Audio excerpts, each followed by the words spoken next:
I may not be in the attic, but boy, look at all the toys. Hey everyone, this is Derek here with Monkey Sensing Sensei, and welcome to another video. This is episode 2 of my series, Meditation Through Vinyl. And today I got a special one for you guys, but before I start the video, please make sure to like, comment, and subscribe down below. I really appreciate any help I get on this channel. I'm trying to grow it every day. I'm trying to upload more consistently. It's been a little while since I uploaded my last video, but if you haven't seen my last video, check it out. I did my episode 1 of Meditation Through Vinyl on my Rush Vinyl collection. And if you guys like that, also give that a like and comment as well. But today we're talking about a classic from 1975, one of the best years in rock and roll history, about a little band from Boston. You guys might have heard of them. The band's called Aerosmith, and the album's called Toys in the Attic. See what I did earlier with the toys? You guys might not remember that, but I did that a couple minutes ago. But anyway, this is a classic record. 1975, Aerosmith, their third album. Their first 2 albums are great as well, but this is probably my personal favorite out of their 70s era, which is often considered their golden era, from their first album all the way up to, I'd say maybe Permanent Vacation, which is like late 80s, but if you want to go really their classic era, most people say like Draw the Line or A Night in the Ruts is like their last kind of great album from that era. But anyway, this is Toys in the Attic, arguably their best album. Either this one or Rocks. I pick on some days I'd pick Rocks, some days I'd pick this one. But this is the 2013 pressing, done by Jack Douglas and mastered by Ryan Smith.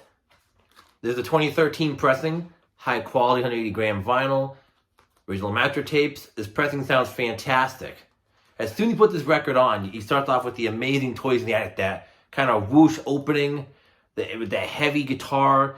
Steven Tyler singing right off the bat, it grabs you, and then you never let go from here. With only 9 tracks in this record too, it just flows by. You got Uncle Salty, this really bluesy, slow bluesy track. It's a great contrast from the first track of the record, the title track. And you move on to Adam's Apple, which is another great little slow jam. Lots of great guitar riffs from Joe Perry. I almost said Steve Perry, but it's Journey. From Joe Perry. And you get the amazing Walk This Way. Track 4, you get a great single, Walk This Way. One of the best songs on this album. Later to be done, a crossover with Run DMC in the 80s. And another great version of that song. But Walk This Way, what can I say? This is a great track. Really heavy, kind of bluesy. You guys were great at the blues rock thing, which you would find out again on the next track, Big 10-inch record. This song is just an amazing cover. I'm not sure who does the original, but either way, it's the great blues cover. The guitar solo towards the end is really good. I like that. And then you flip over to side 2, you get the amazing classic, Sweet Emotion.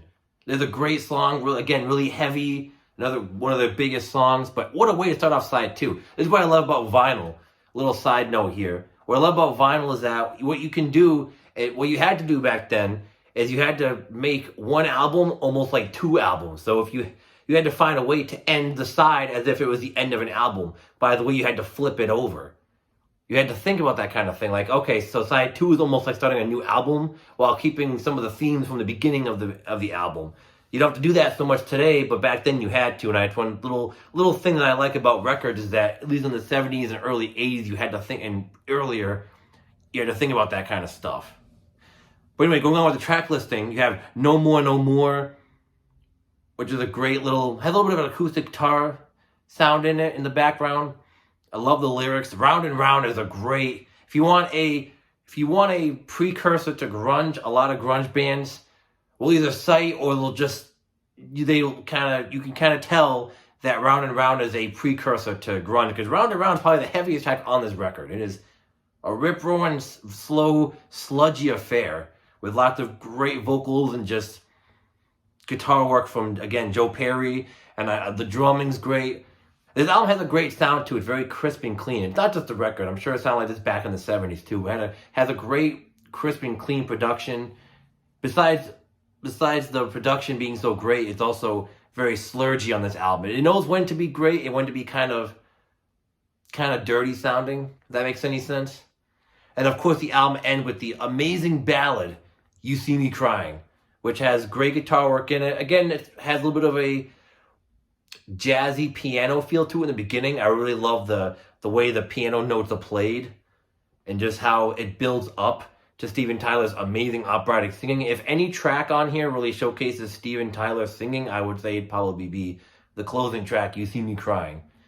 And I know Aerosmith gets a lot of flack for their ballads later on in the 80s and 90s, but this is when they did ballads good. And this one and the closer on the Rocks album are great as well.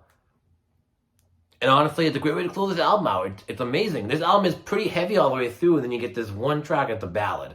And it makes you appreciate it even more because you have all the heavy songs. And this last song is a really good come-down feeling to the album. It ends really strong. And then Steven Tyler does this whole kind of falsetto thing towards the end, which is almost impossible to do for a lot of people. I know I sure as hell couldn't do it. And man, it just feels good at the end of it when you get that guitar solo and the chorus happens again. And you get the You See Me Crying. It's a very emotional track. Great way to end the record, like I said. And you know, it's funny enough, I wasn't even going to get this record right away. I went to my local Walmart a few months ago, and I saw it for the low price of $22.97. And I'm like, whoa, master tapes? 180 gram vinyl, which I know 180 gram doesn't really qualify as like, oh, it's an audiophile, because I know sometimes a thinner record can sound better than 180 gram. And 180 gram can be thicker and still sound, it'll be thicker, but sometimes it'll get warped. So it's not really the thickness of the pressing, but I am a sucker for these little stickers. And then master tapes, obviously, I had to pick it up. And I heard good reviews on this. And so for 23 bucks, I couldn't go wrong. And of course, as soon as I put the needle down, you hear that beginning, and it just blows you away right out the gate. So would I recommend this pressing to anybody? I definitely would. If you don't have an original or a repress or anything like that, if you're someone like me who likes to get repressings of albums and not necessarily the originals because of the shape or sound quality, I recommend this 2013 pressing. I don't believe that they've done this album again in any other capacity. They might have, but this is the one they have on acoustic sounds, sound of vinyl, all those, Amazon. You can get this pretty much anywhere. It's still pretty easy to find, surprisingly. And they have all the other Aerosmith albums through the 70s and 80s as well. I'm not sure about later on, but I know they have them up to like Permanent Vacation and Pump, I think, around that later era on vinyl. So I'd at least recommend the 70s era. Like, I'd recommend at least from the first album all the way up to at least Draw the Line or Night in the Ruts. At least, if you're going to get them on vinyl anyway, with how priced these can be, I'd recommend getting those. But that's all I got to say, guys, about this amazing copy and this amazing record. I hope you guys enjoyed the video. And as always, make sure you meditate through music and vinyl.